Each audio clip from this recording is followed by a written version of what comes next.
तो हम लोग आज बीएससी सेकेंड ईयर का जूलॉजी के ह्यूमन फिजियोलॉजी नामक चैप्टर को शुरू करने जा रहे हैं। आपको बताएं ये चैप्टर आपके सिलेबस के लिए बड़ी इंपॉर्टेंट चैप्टर है। इसका जो हम लेक्चर बनाएंगे, जो सीरीज बनाएंगे, क्योंकि हम एक एमबीबीएस डॉक्टर हैं, तो हम लोगों को फिजियोलॉजी की जो जानकारी होती है, खास करके ह्यूमन फिजियोलॉजी की, ये बड़े एक्सप्लेनेशन में हम लोग जानते हैं। थोड़ा सा काफ़ी एक्सप्लेन अबाउट मैंने कि काफ़ी ज़्यादा इसके बारे में नॉलेज रहता है। तो आपको बता दें कि हम पढ़ाने के दौरान ये ज़रूरी नहीं है कि आपके हम सारी चीज़ें सिलेबस का उठा कर डालें।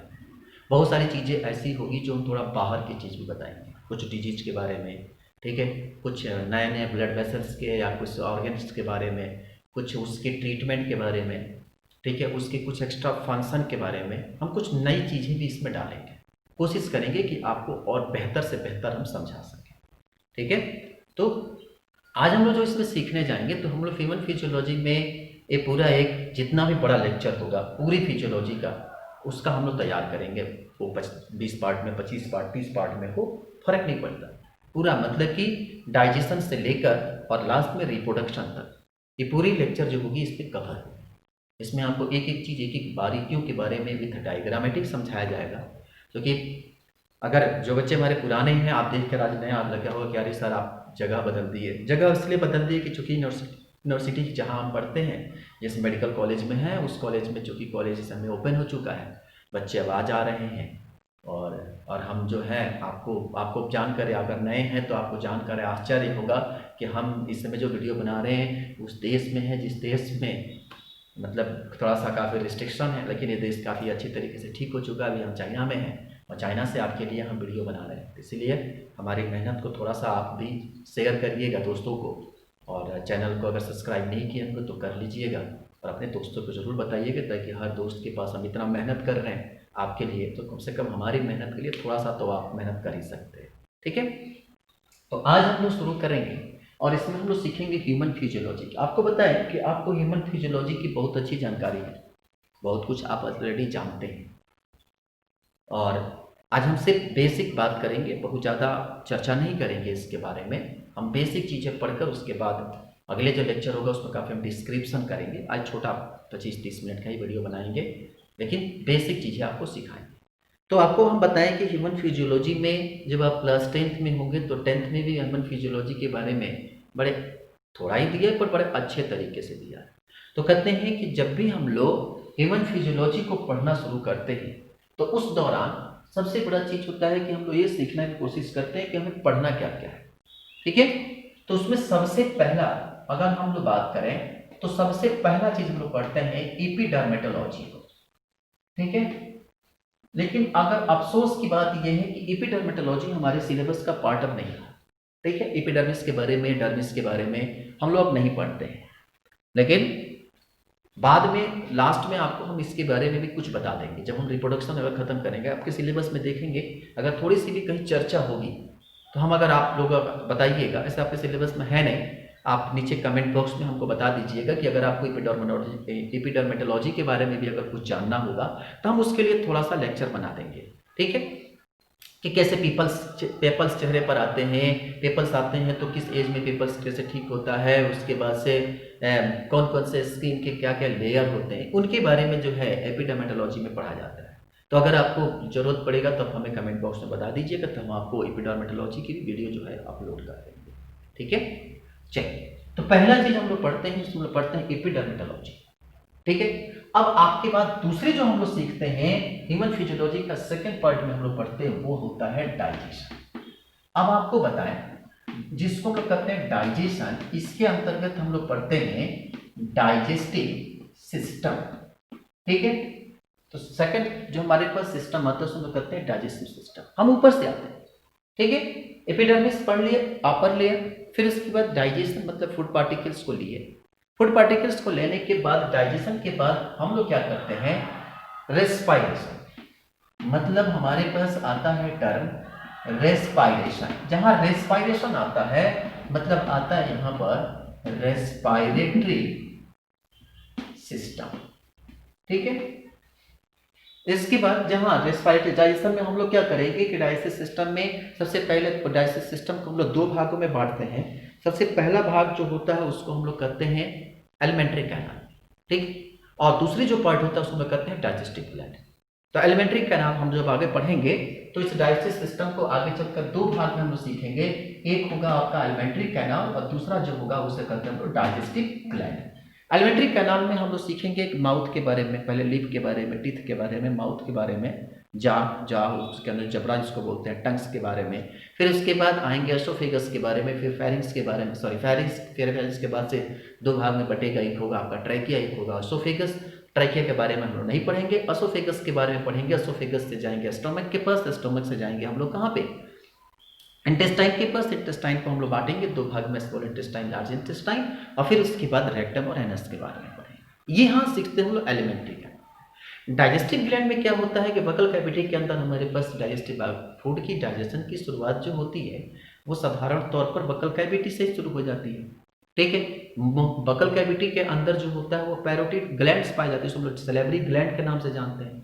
अब ये सलेवरी ग्लैंड जो होता है एक तरह के एक्सोक्राइन ग्लैंड होता है। हम आगे बताएंगे आपको कि एक्सोक्राइन, इंडोक्राइन और मिक्स्ड ग्लैंड क्या होता है, ठीक है।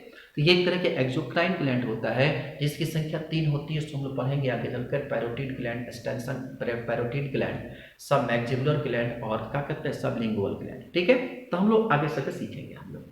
फिर उसके बाद से आगे एक और चीज़ हम लोग सीखेंगे कि इसमें कौन कौन से डाइजेशन की फूड की डाइजेशन जो होती है किस तरह से ये सिक्रीट करता है, इसमें कौन कौन से एंजाइम्स होते हैं, कौन कौन से न्यूट्रिएंट्स यानी कि नाइट्रोजन, अमोनिया, यूरिया, कई सारी चीज़ें सलाइवा में पाए जाते हैं, इसको हम लोग सीखेंगे, ठीक है। फिर उसके बाद हम दूसरे ग्लैंड के बारे में सीखेंगे जिसका होगा बॉडी का सबसे लार्जेस्ट ग्लैंड कहा जाता है, इसको हम लोग कहते हैं लीवर। लीवर के बारे में सीखेंगे कि लीवर जो होता है वो बिलिरुबिन और बिलिरुबिन जो एक पिगमेंट होता है उसका सिक्रेशन कैसे करता है, उस बिलिरुबिन और बिलिरुबिन का क्या रोल होता है, अगर ब्लड में बिलिरुबिन और बिलिरुबिन का लेवल कितना बढ़ जाए। जनरली हमारे बॉडी में बिलिरुबिन और बिलिरुबिन का जो लेवल होता है वो 0.1 से लेकर 1 तक होता है, ठीक है। लेकिन जनरली रेंज जो होता है वो 5, 6, 7 तक हम लोग लेके चल जाते हैं, लेकिन 0.1 to 1 रेंज होता है, ठीक है। उसकी मात्रा जब से बढ़ती है ब्लड में तो क्या होता है कि ऐसी स्थिति में हमें जॉइंटिस नामक बीमारी होती है, पीलिया जिसको कहा जाता है। बच्चों में हम आगे इसी में पढ़ाएंगे कि जब हमारे थ्रोम्बोप्लास्टिस फिटेलिस होता है, कभी कभी आप देखे होंगे कि जो बच्चा जन्म लेता है तो जन्म लेने के बाद वो 2-4-5 दिन के बाद जॉइंटिस हो जाता है उसको। ऐसा क्यों होता है, इसके पीछे रीजन क्या होता है, ये भी चीज़ें हम आपको सिखाएंगे, ठीक है। तो ये सब उसके बाद से कभी कभी आप देखे होंगे, कहते होंगे कि इनकी हृदय में छेद है, उस हृदय में छेद होने का क्या रीजन है, उससे हम लोग क्या बोलते हैं, ठीक है। इसको भी हम लोग बहुत अच्छे तरीके से सीखेंगे। तो ये सब चीज़ें हम लोग एक एक करके, फिर उसके बाद डाइजेस्टिव ग्लैंड के बाद जब हम लीवर को सीखेंगे तो लीवर के बाद हम लोग दूसरे डाइजेस्टिव ग्लैंड की तरफ आएंगे जिसका नाम होगा पेनक्रियाज, ठीक है। पेनक्रियाज का क्या फंक्शन होता है, पेनक्रियाज अपना एंजाइम कहाँ सिक्रीट करता है, किस तरह से सिक्रीट करता है, उसके लिए कौन कौन से डक्ट पाए जाते हैं, उस एंजाइम में कौन कौन से फूड को डाइजेशन करने में हेल्प करता है। और कुछ हम लोग सीखेंगे म्यूकस के बारे में, जहाँ पर हम स्टोमक को सीखेंगे। स्टोमक में भी जो होता है वह एंजाइम और हार्मोन का सिक्रीशन होता है। वहाँ जो स्टोमक का जो जीआईटी जो ट्रैक होता है उसकी कई लेयर होती है, जिसमें हम लोग नॉर्मली 5 भागों में बांटेंगे, सिरोसा, म्यूकोसा, सब म्यूकोसा। तो ये सब चीज़ें जो हम आगे चलकर बांटना शुरू करेंगे, ठीक। फिर उसके बाद जो हम लोग ट्रैकिया को छोड़ दिए थे वो ट्रैकिया का पार्ट जो होगा हम लोग रेस्पिरेशन में पढ़ेंगे कि ट्रैकिया किसे कहते हैं, ट्रैकिया कैसे आगे चलकर डिवाइड करता है, ठीक है। फिर उसके बाद क्या होता है कि लंग्स क्या होता है, एल्वोलाई क्या होता है, कितना पार्शियल प्रेशर होता है लंग्स का, मतलब कि एल्वोलाई की कितनी partial internal pressure, external pressure, किस तरह से partial pressure of oxygen, partial pressure of carbon dioxide, इसका क्या रोल है, इनको हम लोग सीखेंगे कहाँ पे, रेस्पिरेटरी सिस्टम में, ठीक है। फिर उसके बाद जब रेस्पिरेशन हो गया तो अपर पार्ट हो गया, जब हम लोग फूड पार्टिकल्स चला था तो एसोफेगस, ट्रैकिया, फेरिंग्स में आया। फेरिंग्स को हम लोग कॉमन पैसेज कहते हैं, जहाँ पर फूड पार्टिकल्स और एयर पार्टिकल्स, ऑक्सीजन दोनों की क्या होते हैं, वो फूड पार्टिकल्स और एयर दोनों का कॉमन पैसेज क्या होता है, फेरिंग्स होता है। फेरिंग्स 2 भाग में डिवाइड किया, एक कटा किसके तरफ गया, एयर पार्टिकल्स को दिया, ऑक्सीजन नाइट्रोजन कार्बन डाइऑक्साइड वाला सप्लाई कहाँ गया, ट्रैकिया के पास, और दूसरा फूड पार्टिकल्स एसोफेगस के पास गया। जो फूड पार्टिकल्स गया वो डाइजेस्टिव सिस्टम में पढ़ लिए और जो सांस लेने का काम किया वो रेस्पिरेटरी सिस्टम में पढ़ लिए, ठीक है। अब जैसे ही हम लोग खाना खाते हैं, खाना खाने के बाद फूड का डाइजेशन होता है, डाइजेशन होने के बाद जो उसके मिनरल्स, न्यूट्रिशन, कार्बोहाइड्रेट होते हैं वो डिवाइड होना शुरू होते हैं और टारगेट ऑर्गन तक पहुंचते हैं। तो उसके लिए हम लोग यूज करते हैं सर्कुलेशन। मतलब चलाने के लिए क्या चाहिए हमको? ब्लड चाहिए। तो ब्लड पे हम लोग जहां सीखेंगे वह होगा आपका सर्कुलेटरी सिस्टम। ठीक, फिर उसके बाद सर्कुलेशन होगा, सर्कुलेशन के बाद जो होगा उसके बाद जो बात आती है निकाल, अब सर्कुलेट हो गया। अब जो वेस्ट प्रोडक्ट है उन्हें बॉडी से क्या करना है? बाहर निकालना है। तो हम लोग सीखते हैं एक्सक्रिएशन, मतलब एक्सक्रेटरी सिस्टम, एक्सक्रेटरी सिस्टम। ठीक है, और फिर उसके बाद नेक्स्ट एक्सक्रिएशन के बाद आता है, अब हम लोग एक्सक्रीटरी सिस्टम एक्सक्रिएट कर दिए। अब इसके बाद आता है कंट्रोल। भाई इस सारी चीज़ों को कंट्रोल करने वाला कोई होता है, हमें कितना चलना है, कितना सोचना है। तो हमारे पास आता है कंट्रोल एंड कोऑर्डिनेशन। और जहां पर कंट्रोल और कोऑर्डिनेशन की बात आती है वहां आता है नर्वस सिस्टम। क्या आता है? Nervous system. ठीक है, अब जब कंट्रोल कोऑर्डिनेशन की बात आ गई तो आ गया नर्वस सिस्टम की बात। अब इसके बाद जब हमारे पास नेक्स्ट टर्म आता है control coordination in nervous system के बाद अगली सिस्टम आता है रिप्रोडक्टिव सिस्टम, यानी कि रिप्रोडक्शन। इसको बोलते हैं हम लोग रिप्रोडक्टिव सिस्टम। तो इस तरह से हम लोग सिस्टम को सीखेंगे। कुल मिलाकर डाइजेशन, तो हम लोग एपिडर्मेटोलॉजी के बारे में आप बताएंगे तब हम पढ़ाएंगे, और नहीं तो हमको सीखना कहाँ शुरू करना है? Digestion, respiration, circulation, excretion, control and coordination and reproduction. ये हमारे ह्यूमन फिजियोलॉजी का सबसे इंपॉर्टेंट पार्ट होता है। ह्यूमन फिजियोलॉजी का सबसे इंपॉर्टेंट पोर्शन है, इसी पोर्शन में पूरा फिजियोलॉजी पढ़ा है। ठीक है, हम इसमें एक एक करके सारे सिस्टम के बारे में स्टडी करेंगे और फिर देखेंगे कि कौन सा पार्ट कहाँ पे किस तरह से कंट्रोल हो रहा है। ठीक है, चलो तो इसको आप एक काम करो, बना लो।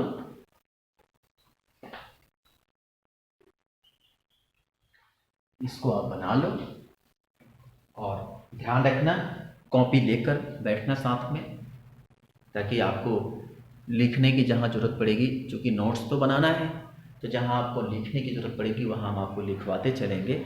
इसलिए आप कभी भी जब भी पढ़ने बैठिएगा तो कॉपी लेके बैठिएगा, ताकि आपको आसानी से समझने में दिक्कत ना हो और आसानी से हर बातें आप समझ जाए।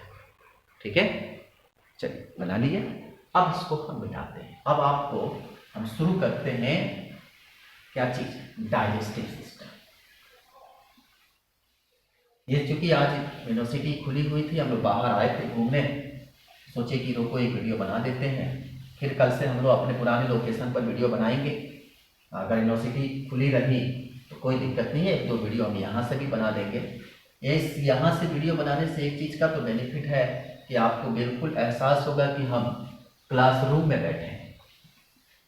मतलब थोड़ा सा भी ये नहीं लगेगा कि हम जो है कहीं अलग जगह से पढ़ा रहे हैं। अगर आप हमारे पुराने वीडियो देखे होंगे और इस वीडियो देखेंगे तो आपको बड़ा अजीब सा एहसास होगा कि हम जो है क्लासरूम में बैठकर पढ़ रहे हैं।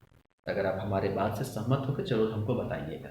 ठीक है, हाँ, अगर दूसरी चीज़ और कि अगर आपको यहाँ की लोकेशन की वीडियो अच्छी लगी होगी तो आप बताइएगा, तो हम कोशिश करेंगे कि अगली वीडियो 2-4 वीडियो और भी हम यहाँ पर से बनाए। चूँकि कोरोना का काल समय चल रहा है तो अभी यूनिवर्सिटी में उतना आना जाना अलाउ नहीं है।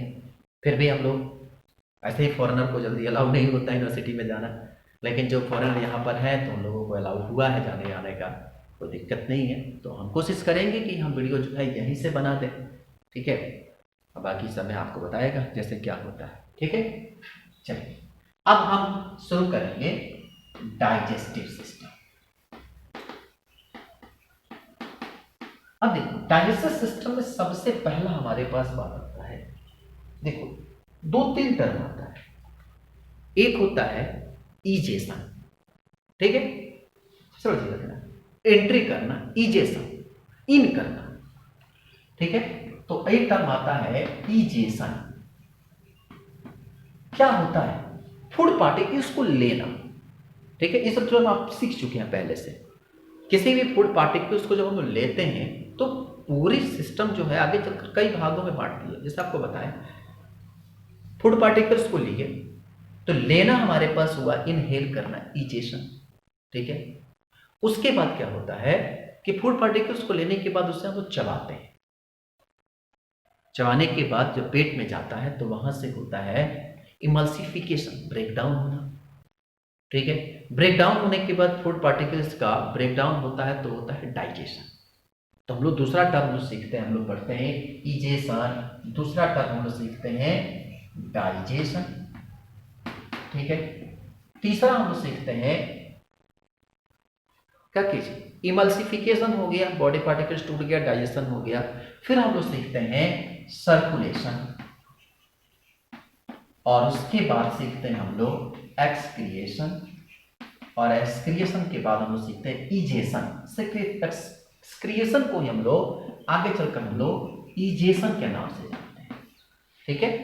तो ये टर्म चूंकि छोटे बच्चों का हम सोचे कि दिमाग में आ गया तो हम आपको बता दें, ठीक है। हम आइए हम लोग मुद्दे पर लौटते सीखना है। तो हम लोग कहा कि जो भी डाइजेस्टिव सिस्टम है, इस डाइजेस्टिव सिस्टम को हम लोग जनरली दो भागों में डिवाइड करते हैं। एक पार्ट जो होता है उससे हम लोग कहते हैं क्या चीज, एलिमेंट्री कैनल, ठीक है, एलिमेंट्री कैनल। और दूसरा जो पार्ट होता है उसको कहते हैं डाइजेस्टिव ग्लैंड, ठीक है। अब एलिमेंट्री कैनाल जो होता है इसमें जो मेनली ऑर्गन आते हैं, ठीक है। सबसे पहला जो आता है वो आता है माउथ, ठीक है। माउथ के बाद, माउथ में हम लोग क्या क्या सीखेंगे, इसमें हम लोग सीखेंगे लिप के बारे में। तो लिप हमारे सिलेबस में नहीं है तो हम नहीं पढ़ेंगे लिप के बारे में, छोड़ देते हैं। हम लोग सीखेंगे जा के बारे में, जबड़ा पढ़ना है। उसके बाद हम लोग पढ़ेंगे टीथ के बारे में, और फिर हम लोग पढ़ेंगे टंग के बारे में। माउथ के अंदर हम लोग ध्यान रखेंगे, माउथ की डिफिनीशन अलग होती है। हम लोग माउथ भले बोल देते हैं पर जो है, अब आपको हम बताएं, जो थोड़ा सा कंफ्यूजन आपको होगा इसलिए हम इसको मिटा देते हैं। आपको हम बताएं कि माउथ जो है वो अलग पार्ट है, माउथ हमारे बॉडी का अलग पार्ट है। The area bounded by lip is called mouth. ओठ से घिरा हुआ जो क्षेत्र होता है उसे हम लोग माउथ कहते हैं, ये एरिया माउथ होता है। और माउथ के बाद जो नीचे जाता है उसे हम लोग कहते हैं ओरल कैविटी, और ओरल कैविटी के अंदर जो होता है वो होता है जा, मतलब जबड़ा। फिर उसके बाद होता है पूरा जबड़ा एरिया, ठीक है, जिसको हम लोग कहते हैं प्लेट। पढ़ते हैं अपर प्लेट, लोअर प्लेट, तो हम लोग जा में ही उसको पढ़ लेते हैं। फिर हम लोग पढ़ते हैं टीथ, फिर उसके बाद हम लोग पढ़ते हैं टंग, ठीक है, TOUNG। आई बात समझ में? फिर उसके बाद ओरल कैविटी के बाद हम लोग सीखेंगे फेरिंग्स के बारे में। फिर हम लोग सीखेंगे ऑसोफेगस के बारे में। फिर हम लोग सीखेंगे फेरिंग्स, ऑसोफेगस। ऑसोफेगस के बाद हम लोग नीचे सीखेंगे वह होता है आपका एस्टोमक के बारे में। फिर हम लोग सीखेंगे आपका इंटेस्टाइन के बारे में। इंटेस्टाइन में दो तरह का इंटेस्टाइन होता है, एक होता है स्मॉल इंटेस्टाइन, स्मॉल इंटेस्टाइन, और एक होता है आपका लार्ज इंटेस्टाइन, ठीक है। और फिर लास्ट में सीखेंगे रेक्टम के बारे में, ठीक है। आई बात समझ में? रेक्टम, और लास्ट में क्या, एनस के बारे में, ठीक है। तो माउथ से शुरू करेंगे और लाएंगे कहां तक, एनस के बारे में, एनस तक, ठीक। डाइजेस्टिव ग्लैंड में हम लोग सीखेंगे, सबसे पहले आपका सीखेंगे हम लोग सलेवरी ग्लैंड। सबसे पहला हमारा जो आएगा वह है आपका सलेवरी ग्लैंड। दूसरा जो होगा वह आपका होगा लीवर। तीसरा जो होगा वह आपका सीखेंगे हम लोग स्टोमक के जो एंजाइम होते हैं वहां पे। चौथा जो सीखेंगे हम लोग सीखेंगे आपका पैनक्रियाट, या पैनक्रियाटिक एंजाइम, या पैनक्रियाज, CASE, PENCRASE, पैनक्रियाज के बारे में सीखेंगे, ठीक है। तो ये है हमारे सबसे पहले सिलेबस का पोर्शन। अब देखो एक एक चीज के बारे में हम इसमें डिक्टेट करना शुरू करेंगे। हम लोग सीखेंगे कि किस तरह से बहुत कुछ चीज़ें जो है हम आपको आगे के लेक्चर में अगर कुछ चीज़ें हम अगर सिलेबस में हम आपको देख लेंगे, क्योंकि सिलेबस उतना हमको ध्यान नहीं है। हाँ, अगर कुछ चीज़ें छूट गई रहेंगी तो हम आपको अगले लेक्चर में जो होगा उसको हम कवर कराते चलेंगे। ठीक है, कुछ चीज़ें इधर उधर होती रहती है, क्या पोर्शन देखना है, क्या पोर्शन पढ़ना है, कभी कभी छूट जाता है, तो उसका आप टेंशन मत करिए। हम जो पोर्शन जो छूटेगा उसको हम आसानी से टाइम पर सब चीज़ क्या करेंगे, कवर कराते चलेंगे। ठीक है, तो यहाँ तक तो हो गया। अब देखो, अब आपको बताए कि जो भी हम लोग सीखेंगे बड़े अलग अलग तरीके से एक एक करके हम लोग सीखना शुरू करें। ठीक है, चलिए अब हम लोग थोड़ा सा आज शुरू अब आए हैं तो हम लोग शुरू कर ही देते हैं कि आपको अगर हम थोड़ा सा अगर डायग्रामेटिक करते हैं, डायग्रामेटिकली अगर थोड़ा सा समझाएं तो कैसे काम करता है, थोड़ा सा डायग्राम से इसको सीखें। तो आप चूँकि बहुत पहले से जानते हैं, अगर ह्यूमन फिजियोलॉजी आप बड़े अच्छे तरीके से पढ़े होते हैं तो आप बड़े अच्छे तरीके से डायग्राम को आप समझते हैं। आप हमारे डायग्राम पे मत जाइएगा, ये मत कहिएगा कि इनको डायग्राम भी बनाने नहीं आता है। ठीक है, तो सबसे बड़ी चीज़ है कि सबसे जो बैक हमारे पास यहाँ का लेयर है, तो ये पता ही आपका नोज है, यहाँ पे जो है वह आपका क्या बोलते हैं इसको, लैरेंजोफैरिंक्स होता है। ठीक है, तो यहाँ पे जो आपका ट्यूब होता है, यहाँ पे आपका एयर पार्टिकल्स एयर होते हैं। ठीक है, सर के बाहर मत बनाओ, यही बना देते हैं।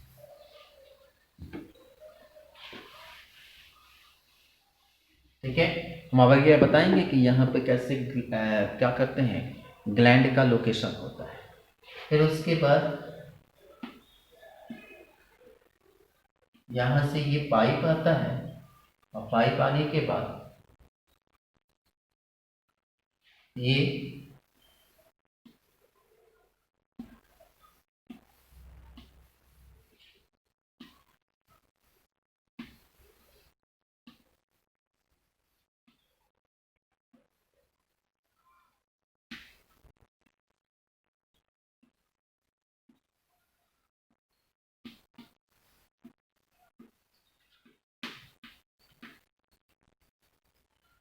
एक स्ट्रक्चर होता है, यहाँ पे ऐसे लीफ जैसे स्ट्रक्चर पाई जाती है।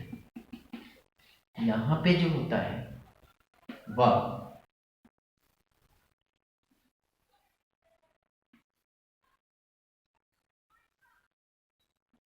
कुछ इस तरह की स्ट्रक्चर पाई जाती है, जिसको हम लोग, और ये आपका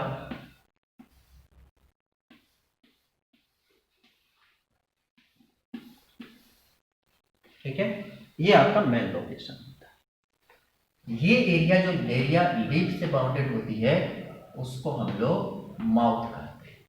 ठीक है, यहाँ की जो पूरी एरिया होती है ये आपका ओरल कैविटी होता है।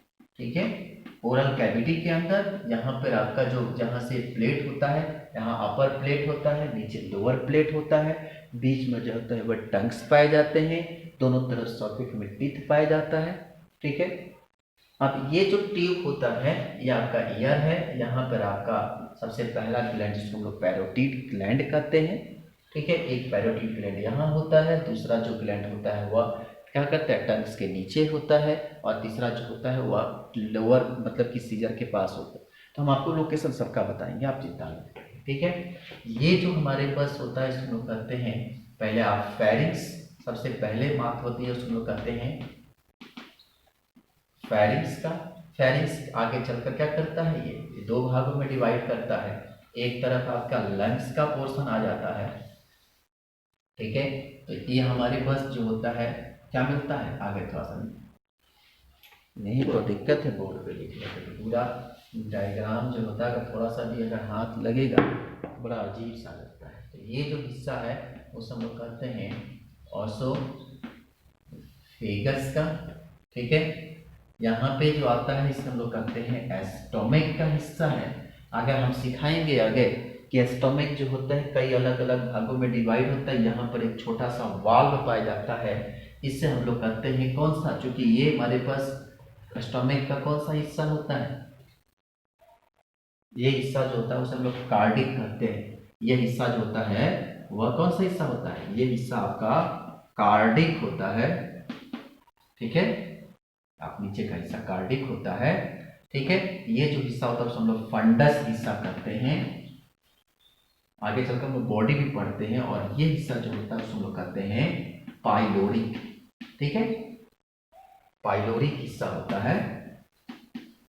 तो यहाँ देखो, यहाँ पर एक दीवार पाई जाती है, जो फूड पार्टिकल्स आता है उसको एक बार एंट्री कर जाता है तो वापस नहीं आने देता है। इसी दीवार पर जो कि कार्डिक एरिया होता है, तो इसीलिए आगे चलकर इसका हम लोग कार्डिक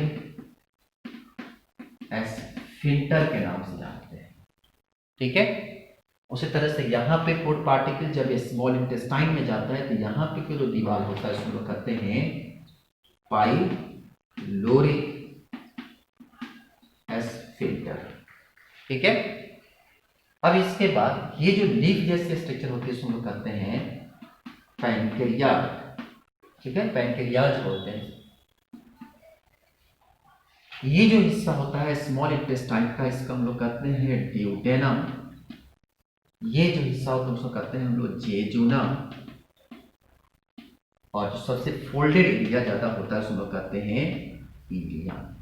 और ये तीनों हिस्सा जो मिलाकर इसको बोलते हैं हम लोग कौन सा, इंटेस्टाइन, स्मॉल इंटेस्टाइन। ठीक है, आई बात समझ में। अब देखो यहाँ पे जो दिख रहा है, यहाँ से ये छोटा स्ट्रक्चर दिख रहा है, इसको हम लोग कहते हैं अपेंडिक्स। ठीक है, ये जो एरिया है इसे हम लोग कहते हैं एसेंडिंग कॉलम। ठीक है, एसेंडिंग कॉलम, ये कोलोन का हिस्सा होता है। ठीक, ये जो एरिया आपको दिख रहा है इसको हम लोग कहते हैं ट्रांसवर्स कॉलम।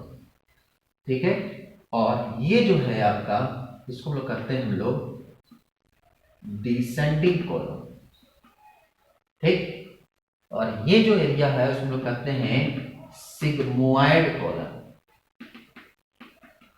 ठीक, ये एरिया जो है, अब इसका नाम कहाँ लिखे भैया, जगह नहीं है, कहाँ लिखे, यहाँ लिख दें। इसको कहते हैं हम लोग रेक्टम, और लास्ट में जो एरिया होता है उसको हम लोग कहते हैं एनस। ठीक है, एक ये बच गया, इसको भी लिख दो, इसको कहते हैं हम लोग लीवर। बराबर, बचपना याद करो, अपने हाई स्कूल में ऐसे ही डायग्राम पढ़े थे।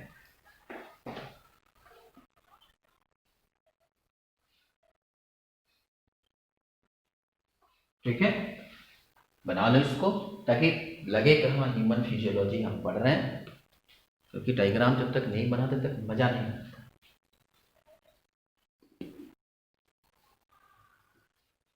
ठीक है, चलो अब इसके बाद हम लोग इसका नेक्स्ट पोर्शन की तरफ बढ़ेंगे, जिसका नाम होगा माउथ के बारे में।